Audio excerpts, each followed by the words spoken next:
Sejumlah petinggi anak usaha PT Pertamina menjadi sorotan setelah terseret dalam dugaan tindak pidana korupsi. Tak tanggung-tanggung akibat perbuatan mereka, negara mengalami kerugian yang jumlahnya mencapai 193,7 triliun rupiah.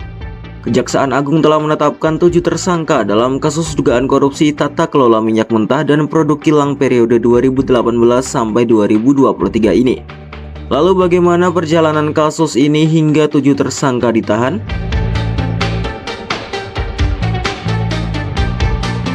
Kasus ini berawal saat pemerintah mewajibkan Pertamina mengutamakan pasokan minyak bumi dari dalam negeri yang tertuang dalam Peraturan Menteri ESDM tahun 2018.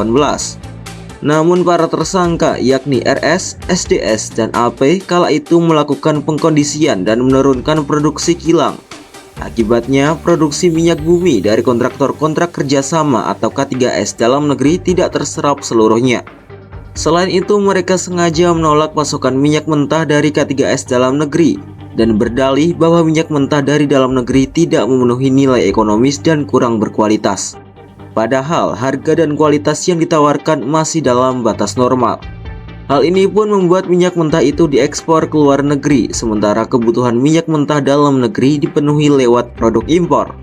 Dari sini, para tersangka membuat persekongkolan untuk memenangkan broker tertentu demi menikmati keuntungan.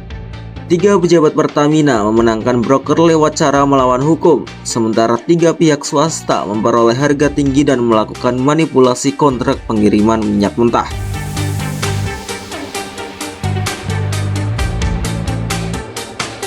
Direktur PT Pertamina Patraniaga Rifa Siahaan diduga membeli BBM Pertalite dari broker itu dengan harga Pertamax. Kemudian BBM itu dicampur untuk menghasilkan BBM RON 92 Pertamax.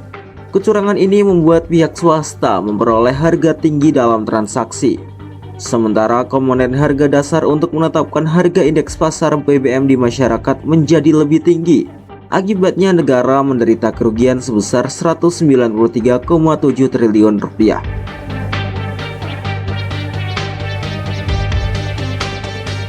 Pertamina menyatakan siap bekerja sama dan menghormati proses hukum dalam kasus yang melibatkan Dirut PT Pertamina Patraniaga.